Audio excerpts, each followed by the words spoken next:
আসসালামু আলাইকুম, hello everyone, আপনারা সবাই কেমন আছেন? তো আজকে আবার নতুন আরেকটি ভিডিও নিয়ে আসলাম। তো আজকে ভিডিওটা একটু চেষ্টা করবো একটু ইউনিক স্টাইলে করার, অন্য স্টাইলে।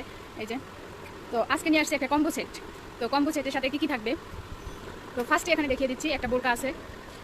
এই যে এই বোরকাটার ভিডিওটা অবশ্যই কিছুদিন আগে দেখিয়ে দিয়েছিলাম। এটা হচ্ছে গিয়ে ডিপ ব্লু কালার, একদম ডিপ কালারটা কিন্তু খুবই সুন্দর, বাট ক্যামেরাতে এক্সাক্ট কালারটা আসতেছে না, কালারটা সরাসরি আরও বেশি সুন্দর। তার সাথে থাকছে একটা জর্জেট হিজাব, একদম ম্যাচিং করা। এই যে দেখতে পাচ্ছেন, একদম ম্যাচিং করা। তার সাথে থাকবে ফুলের মাঝে এখানে দেখতে পাচ্ছেন এই যে পিঙ্ক পিঙ্ক আছে। তো এর সাথে মানে এটার সাথে ম্যাচিং করে এটা একটা ইনার ক্যাপ নিতে পারেন। যদি এটা না নিতে চান তাহলে কন্ট্রাস্ট নিতে পারেন। কন্ট্রাস্ট ইনার কাপ পরলে কিন্তু খুব ভালো লাগবে। এই যে এটা পরলেও খুব সুন্দর লাগবে, এটাও ম্যাচিং হয় এটার সাথে ফুলের সাথে, বাট এটা ম্যাচিং হয়, এটা পরলে খুব সুন্দর লাগবে। বা এই একটা আছে, এটাও নিতে পারেন। এটা আবার স্টোন বসানো, এটা আবার প্লেন। আর সাথে যদি পরেন এরকম একটা হেড পিস বা এরকম একটা হেড পিস, তাহলে কিন্তু আরও অসম্ভব সুন্দর লাগবে। বা এরকম একটা হেড পিস, তাহলে কিন্তু অনেক বেশি সুন্দর লাগবে। সিম্পলের ভিতরে বলে না গর্জিয়াস, ওই টাইপের সিম্পলের ভিতরে গর্জিয়াস লাগবে।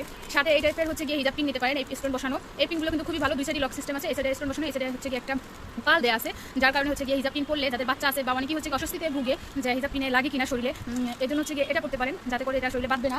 আর যদি এটা নিতে চান, আরেকটু এক্সক্লুসিভ নিতে চান, তাহলে নিতে পারেন এই টাইপের হিজাব পিনগুলো। এগুলো কিন্তু মাত্র 150 টাকা, হিজাব পিনগুলো খুবই রিজনেবল প্রাইস। এই যে এগুলো পরলে কিন্তু খুবই সুন্দর লাগে। আপনি দুই সাইডে এক সাইডে যদি এটা ফুল পরেন, জাস্ট কপালের এখানটা খুব সুন্দর লাগবে, দেখতে খুবই সুন্দর লাগবে, মানে সিম্পলের ভিতরে খুবই সুন্দর লাগবে। এই যে আমি কিন্তু এগুলো ইউজ করি, হচ্ছে গিয়ে ভিডিও এবং ছবি দুটাই হচ্ছে, এগুলো হচ্ছে গিয়ে পরে দিয়ে দেবো আমার পেজে, আপনারা ওইখান থেকে দেখে আসবেন। তো এই তো যদি আপনাদের একটু হলেও ভিডিওটা ভালো লেগে থাকে তাহলে ভিডিওতে একটি লাইক দিবেন, আর অবশ্যই আমার পেজটাতে গিয়ে একটু ঘুরে আসবেন, দেখে আসবেন। তো আজকের মতো এখানে বিদায় নিচ্ছি, আল্লাহ হাফেজ, আসসালামু আলাইকুম।